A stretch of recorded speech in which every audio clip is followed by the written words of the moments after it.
9ನೇ ಪಾಯಿಂಟಲ್ಲಿ digging ಶುರುವಾಗಿದೆ. ಜೊತೆಗೆ ಈಗಾಗಲೇ 2.5 ಅಡಿ ತೆಗೆದಿದ್ದಾರೆ. ಇಲ್ಲಿ ತನಕ ಏನೂ ಸಿಕ್ಕಿಲ್ಲ. 8ನೇ ಪಾಯಿಂಟಿಂದ 1 ಕಿಲೋಮೀಟರ್ ಉಜಿರೆ ಧರ್ಮಸ್ಥಳ ರಸ್ತೆಯಲ್ಲಿರುವಂಥ 9ನೇ ಪಾಯಿಂಟ್ನಲ್ಲಿ ವೆರಿ ಇಂಪಾರ್ಟೆಂಟ್ ಪಾಯಿಂಟ್. ಇಲ್ಲಿ ನಾನು ಒಂದಲ್ಲ ಹಲವಾರು ಶವಗಳನ್ನು ಹಾಕಿದ್ದೆ ಅಂತ ಆತ ಹೇಳಿದ್ದ. 9ನೇ ಪಾಯಿಂಟ್ ಪಕ್ಕದಲ್ಲೇ 10ನೇ ಪಾಯಿಂಟ್ ಇದೆ. 9, 10, 11 ಮೋಸ್ಟ್ಲಿ ಅನಿಸುತ್ತೆ ಬ್ಯಾಕ್ ಟು ಬ್ಯಾಕ್ ಅಲ್ಲೇನೇ ಡಿಗ್ಗಿಂಗ್ ಆಗಬಹುದು ಅಂತ. 9, 10, 11, 12 ಅಕ್ಕಪಕ್ಕದಲ್ಲೇ ಇವೆ. 9ರಲ್ಲಿ ಆತ ಹೇಳಿದ್ದು ಇಲ್ಲಿ ಹಲವಾರು ಶವಗಳನ್ನು ಹಾಕಿದ್ದೆ 1 ಕಿಲೋಮೀಟರ್ ಸ್ಪಾಟಲ್ಲಿ. ಮೊದಲಿಂದಲೂ ಕೂಡ ಆತ 9ನೇ ಪಾಯಿಂಟ್ ಬಗ್ಗೆ ಹೇಳ್ತಾ ಇದ್ದ. ಮೊದಲನೇ ಪಾಯಿಂಟ್ ತೆಗೆಯುವಂಥ ಸಂದರ್ಭದಲ್ಲೇ 2ನೇ ಪಾಯಿಂಟನ್ನು ತೆಗೆಯುವಂಥ ಸಂದರ್ಭದಲ್ಲೇ ಇದನ್ನೆಲ್ಲ ಬಿಟ್ಬಿಡಿ, 9ನೇ ಪಾಯಿಂಟ್ ತೆಗಿರಿ, ಅಲ್ಲಿ ಸಿಕ್ಕಾಪಟ್ಟೆ ಶವಗಳಿವೆ. 6-7 ಶವಗಳನ್ನು ನಾನು ಹೂತು ಹಾಕಿದ್ದೆ ಅಂತ ಹೇಳಿದ್ದ. ಆದರೆ ಇಲ್ಲಿ ತನಕ ಒಂದು ಸಿಕ್ಕಿಲ್ಲ. 2ನೇ ದಿನ ಅಂತಂದರೆ ಒಂದು ಸ್ಮಾಲ್ ಅರ್ತ್ ಮೂವರ್ನೂ ಕೂಡ ಒಳಗಡೆಗೆ ತೆಗೆದುಕೊಂಡು ಹೋಗಿದ್ದಾರೆ. ಯಾಕೆಂದರೆ ಅಲ್ಲಿ ತುಂಬ ಕಲ್ಲುಗಳಿದೆ. ಆ ಕಲ್ಲುಗಳಿಂದ ತೆಗೆದು ಅವರು ಒಳಗಡೆ ಹೋಗಬೇಕು. ನೋಡಿ, ಈ ಥರ ಅರ್ತ್ ಮೂವರ್ನ ಬಳಸಿ ತೆಗೆಯುವಂಥ ಸ್ಥಳದಲ್ಲಿ ಈತ ಹೇಗೆ ಗುಂಡಿ ತೆಗೆದ, ಎಷ್ಟರ ಮಟ್ಟಿಗೆ ಹೂತ ಅನ್ನುವಂಥದ್ದು ಇದೆಯಲ್ಲ, ಅದರಲ್ಲೂ ಹಲವಾರು ಶವಗಳನ್ನು ಹಾಕಿದ್ದೆ ಅಂತ. ಜೊತೆಗೇನು ಅಂದರೆ 9, 10, 11, 12 ಅಕ್ಕಪಕ್ಕದಲ್ಲೇ ಇವೆ ಪಾಯಿಂಟ್ಸ್ಗಳು.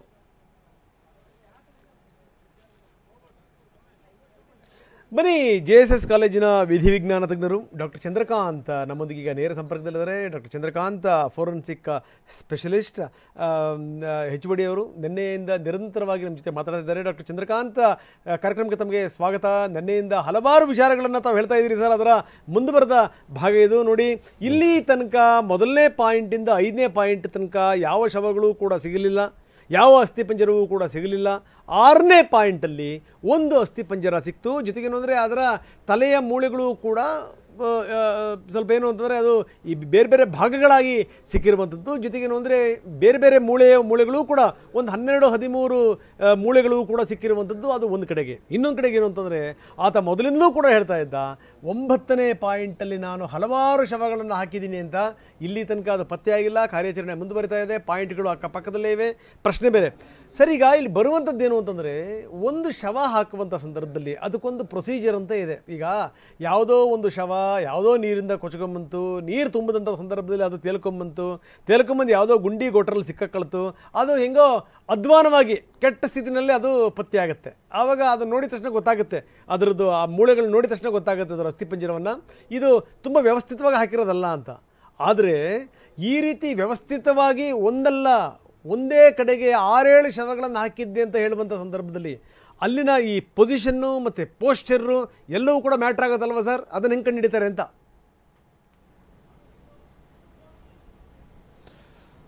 ಈಗ ಫಸ್ಟ್ ಆಫ್ ಆಲು ಈ ದೂರದಾರರು ಹೇಳಿದರೆ ಈ ರೀತಿ ಅಥವಾ ಈ ಜಾಗದಲ್ಲಿ ನಾನು ಹೂತಿಟ್ಟೆ ಅನ್ನೋದಕ್ಕೆ ಅವರು ಜಾಗವನ್ನು ಕರೆಕ್ಟಾಗಿ ಪತ್ತೆ ಹಚ್ತಿದ್ದಾರಾ ಅಥವಾ ಗುರುತಿಸ್ತಿದ್ದಾರಾ ಅನ್ನೋದು ತುಂಬ ಇಂಪಾರ್ಟೆಂಟು.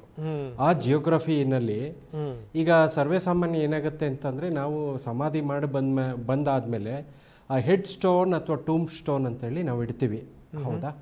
ಅದೇ ರೀತಿ ಇಲ್ಲ ಅಂದರೆ ಕೆಲವು ಸಂದರ್ಭದಲ್ಲಿ ಒಂದು ತೆಂಗಿನ ಮರನೋ ಅಥವಾ ಇನ್ಯಾವುದೋ ಬಿಲ್ಪತ್ರೆ ಮರನೋ ಯಾವುದೋ ಒಂದು ಮರನ ನೆಡುವಂಥ ಅಥವಾ ಸಸಿ ನೆಡುವಂಥ ಒಂದು ಪದ್ಧತಿ ಇರ್ತದೆ. ಸೊ ಅದೇ ರೀತಿ ಈ ಮನುಷ್ಯ ಯಾವ ಆಧಾರದ ಮೇಲೆ ಈ ಜಾಗದಲ್ಲಿ ಹೂತಿದ್ದಾನೆ ಅನ್ನೋದು ಹೇಳೋದು ಒಂದು ಯಕ್ಷ ಪ್ರಶ್ನೆ ಆಗುತ್ತೆ. ಅವರು ಅದೇ ಅವರು ಹೇಳಿದ ಅಥವಾ ಈ ಪ್ರಶ್ನೆಗೆ ಅವರು ಉತ್ತರ ಕೊಟ್ಟ ನಂತರ ಆ ಜಾಗನ ಶವ ತನಿಖಾ ಮಾಡಿ ಮತ್ತು ಆರಂಭ ಮಾಡಲಿಕ್ಕೆ ಶುರು ಮಾಡಬೇಕು ಅಂತೇಳಿ ನನಗೆ ಅಂತ.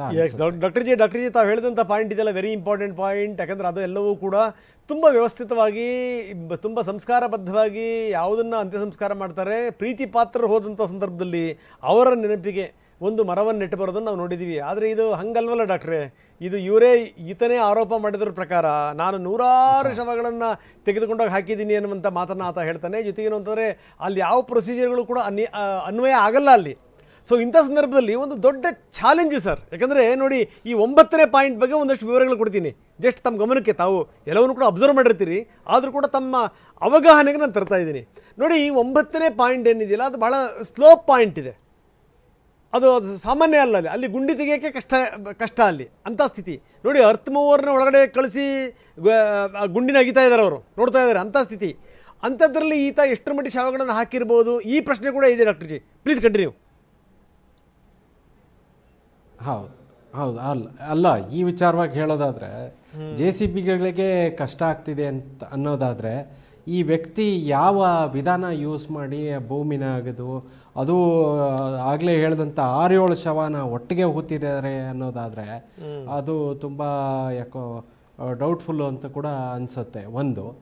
ಸೊ ಅದಾದಮೇಲೆ ಅದು ಅಕ್ಕಪಕ್ಕದಲ್ಲೂ ಕೂಡ ಎಕ್ಸ್ಕವೇಷನ್ ಮಾಡಿ ನೋಡುವಂಥ ಒಂದು ಸಾಧ್ಯತೆ ಕೂಡ ಇರ್ಬೋದು. ಏಕೆಂದರೆ ಸೊ ಮನುಷ್ಯ, ಆಮೇಲೆ ಪ್ಲಸ್ ಪಾಯಿಂಟ್ ಹೇಳೋದಾದರೆ, ಈಗ ಅವರು ಅಷ್ಟೊಂದು ಕಾತುರಿಯಾಗಿ ಹೇಳ್ತಾ ಇದ್ದಾರೆ, ಕಟ್ನಿಟ್ಟಾಗಿ ಹೇಳ್ತಾ ಇದ್ದಾರೆ, ನಾನು 6ರಿಂದ 7 ಹೂತಾಕಿದ್ದೀನಿ ಅಂತಂತಾರೆ.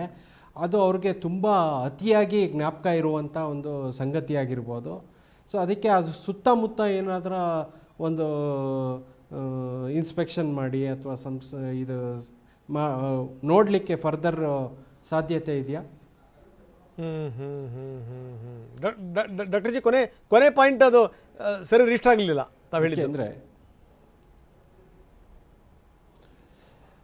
ಅದೇ ಸುತ್ತಮುತ್ತ ನೋಡಿ, ಮತ್ತೆ ಬಂಡೆಗಳೆಲ್ಲ ಇದೆ ಅಂತ ಹೇಳ್ತಿದ್ದೀರಾ. ಅದಲ್ದೇ ಏನಾರ ಸ್ವಲ್ಪ ಲೂಸ್ ಸಾಯಿಲ್ ಎಲ್ಲರ ಸಿಕ್ಕತ್ತಾ ಅಂತ ಒಂದು ನೋಡ್ಬಿಟ್ಟು ಆಮೇಲೆ ಅದನ್ನ ಕಾರ್ಯ ಮುಂದುವರಿಸ್ಬೋದಲ್ವಾ ಅಂತ. ಹೌದು, ಮೋಸ್ಟ್ಲಿ ಅದು ನಡೀತಾ ಇದೆ. ಜೊತೆಗೇನು ಅಂದರೆ ಡಾಕ್ಟ್ರೇ, 9ನೇ ಪಾಯಿಂಟ್ 9, 10, 11, 12 ಆ ಪಾಯಿಂಟ್ಗಳೆಲ್ಲವೂ ಕೂಡ ಅಕ್ಕಪಕ್ಕದಲ್ಲೇ ಇವೆ ಡಾಕ್ಟ್ರೆ. ಈಗ ಅದೊಂದು. ಎರಡನೇ ಸಂಗತಿ ಏನು ಅಂತಂದರೆ, ಈಗ ನೋಡಿ 6ನೇ ಪಾಯಿಂಟಲ್ಲಿ ಸಿಕ್ಕಿರುವಂಥ ಒಂದು ಸ್ಕೆಲಿಟನ್ ಏನಿದೆ, ಅಸ್ಥಿಪಂಜರ ಏನಿದೆ, ಅದು ಹೆಣ್ಣಿಂದು ಗಂಡಿಂದು ಅನ್ನುವಂಥ ಚರ್ಚೆ ಬಂದಿತ್ತು. ಅದಾದಮೇಲೆ ಈಗ ಗಂಡಿಂದು ಅನ್ನುವಂಥದ್ದಾಯಿತು. ಈಗ ಹೆಣ್ಣಿಂದು ಅಂತಂತಂದರೆ ಡಾಕ್ಟರ್ ಜಿ, ಅಲ್ಲಿ 108 ಆರೋಪಗಳು, 108 ಅನುಮಾನಗಳಿವೆ. ಆದರೆ ಗಂಡಿಂದು ಅನ್ನುವಂಥ ಸಂದರ್ಭದಲ್ಲಿ ಅದನ್ನು ಹೆಂಗೆ ಪರಿಗಣಿಸ್ತೀವಿ ನಾವು, ನಂಬರ್ 1. ನಂಬರ್ 2 ಏನು ಅಂತಂದರೆ, ಇದು ಗಂಡಿಂದು ಅಂತಲೇ ಅದನ್ನು ಕಂಡುಹಿಡಿಯೋ ಬಗೆ ಹೇಗೆ ಡಾಕ್ಟ್ರೆ? ಸೊ ಅದನ್ನು ನಾವು ಕಂಪ್ಯಾರಿಟಿವ್ ಅನಾಟಮಿ ಅಂತೇಳಿ ಹೇಳ್ತೀವಿ. ಸೊ ಅದು ನಾವು ಮೆಡಿಕಲ್ ನಾಲೆಡ್ಜಿಂದ ಅದನ್ನು ನಾವು ಪತ್ತೆ ಹಚ್ಬೋದು. ಈವನ್ ಚಿಕ್ಕ ಮಗುವಿನ ಮೂಳೆಯಲ್ಲೂ ಕೂಡ ನಾವು ಜೆಂಡರ್ ಡಿಟರ್ಮಿನೇಷನ್ ಮಾಡ್ಬೋದು. ಅದು ಕೆಲವೊಂದು ಬೋನು ಸಿಕ್ಕಾಗ, ತಲೆ ಬುರುಡೆ ಅಥವಾ ಈ ಸೊಂಟದ ಮೂಳೆ ಸಿಕ್ಕಾಗ ಅದನ್ನು ನಾವು ಜೆಂಡರ್, ಇದು ಗಂಡಸಿಂದ ಹೆಂಗಸದ ಅಥವಾ ಚಿಕ್ಕ ಮಗುದ, ಎಷ್ಟು ವಯಸ್ಸಾಗಿರ್ಬೋದು ಅನ್ನೋದನ್ನು ಕೂಡ ನಾವು ಹೇಳ್ಬೋದಾಗತ್ತೆ. ಎಸ್ ಡಾಕ್ಟರ್ ಜಿ, ತಾವು ಸಾಕಷ್ಟು ಸಂಗತಿಗಳನ್ನು ಹೇಳ್ತಾ ಇದ್ದೀರಿ. ತಾವು ಹಾಸ್ಪಿಟಲಲ್ಲೇ ಇದ್ದೀರಾ. ಏನಾದರೂ ಈ ಸ್ಕೆಲಿಟನ್ ವಿವರಗಳನ್ನು ಏನಾದರೂ ತಾವು ಇನ್ನಷ್ಟು ವಿಸ್ತಾರವಾಗಿ ಹೇಳಲಿಕ್ಕೆ ಸಾಧ್ಯನಾ? ಯಾಕಂದರೆ ಕೆಲವು ಸಂದರ್ಭಗಳಲ್ಲಿ ನಾವು ನೋಡ್ತೀವಿ, ಈ ಕೆಲವೊಂದು ವರ್ಷಗಳಾದ ಮೇಲೆ ಕೆಲವೊಂದು ಭಾಗದ ಮೂಳೆಗಳು ಸೌದು ಹೋಗಿಬಿಡ್ತವೆ, ಕೆಲವೊಂದು ಕರಗಿ ಹೋಗಿಬಿಡ್ತವೆ ಅನ್ನುವಂಥದ್ದು.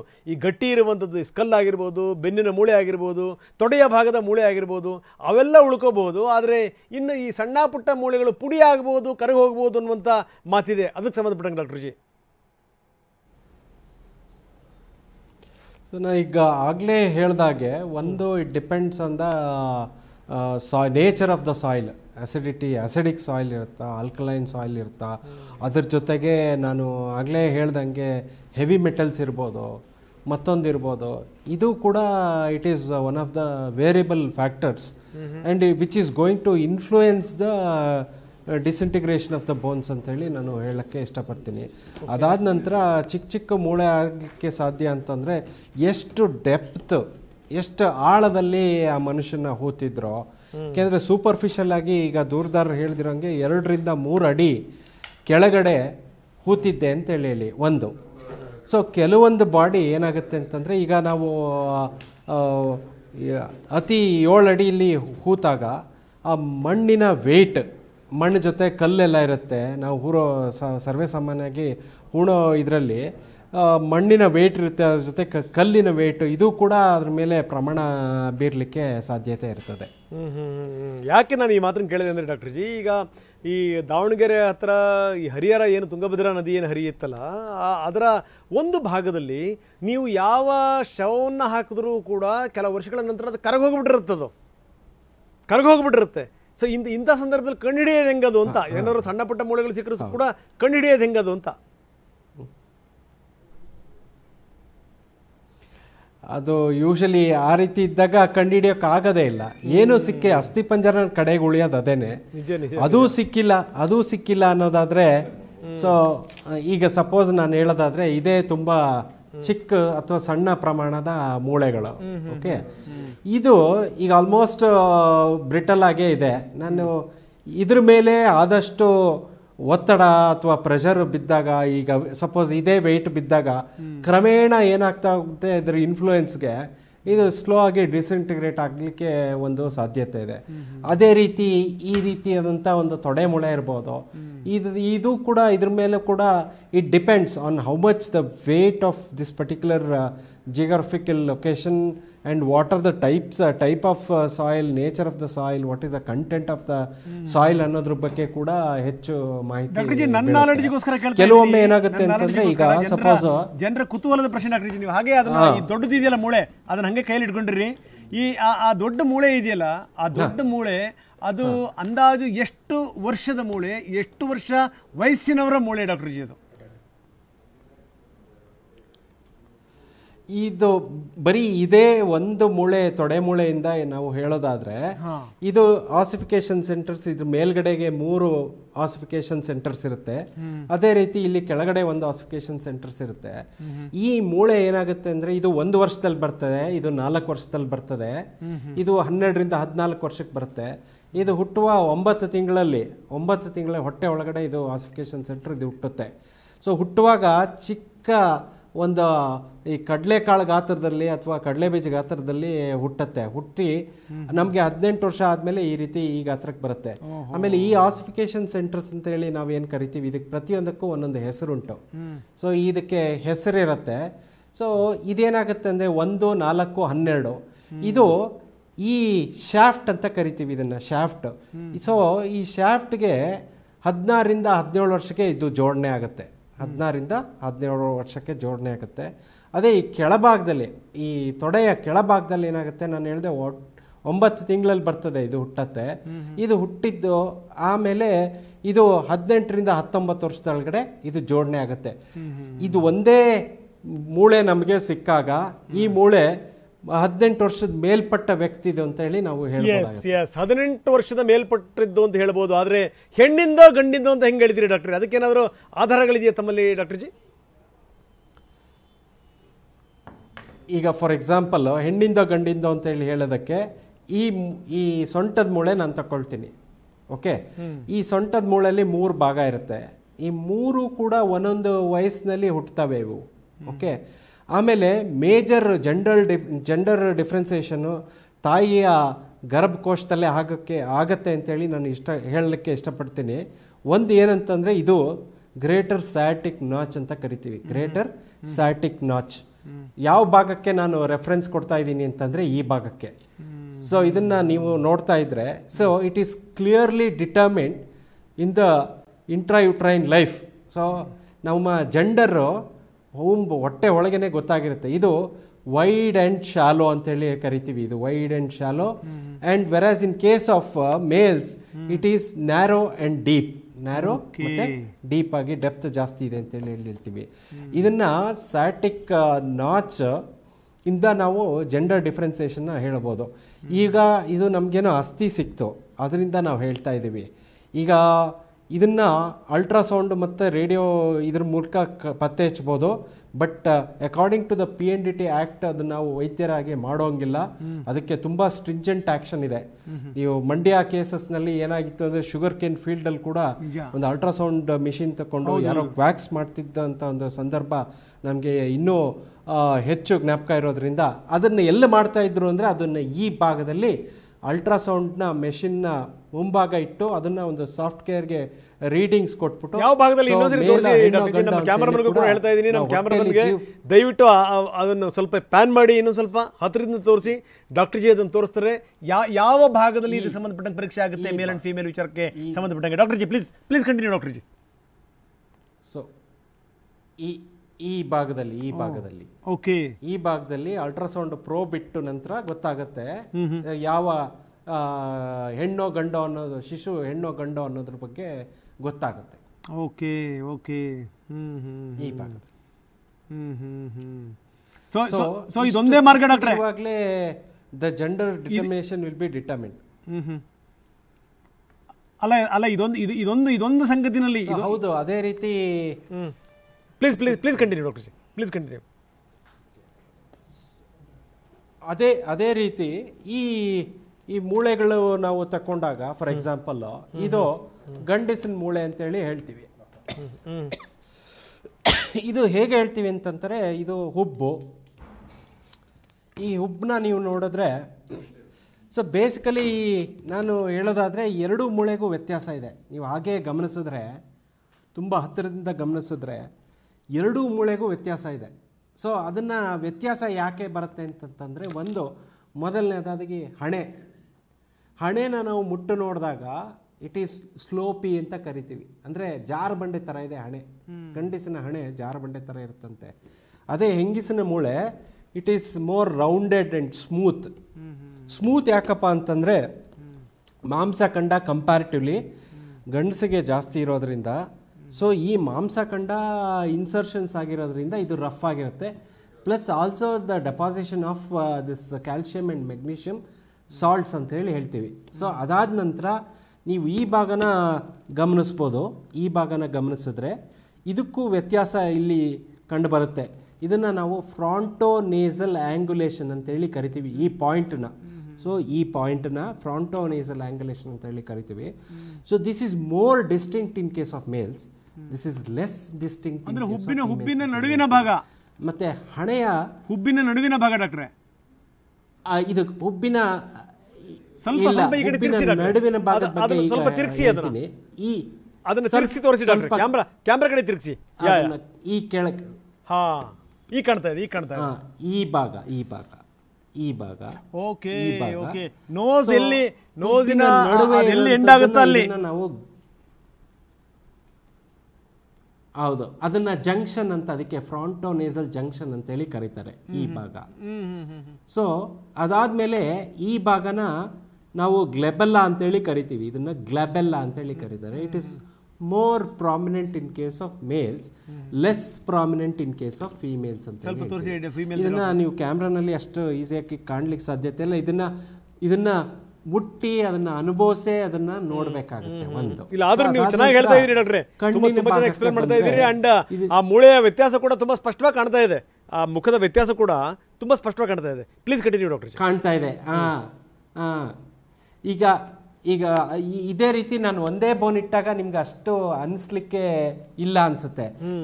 ಬೈ ಕಂಪ್ಯಾರಿಸನ್ ಅಂತ ನಾನು ಆಗ್ಲೇ ಹೇಳಿದ್ದೀನಿ. It is called as comparative anatomy ಅಂತೇಳಿ.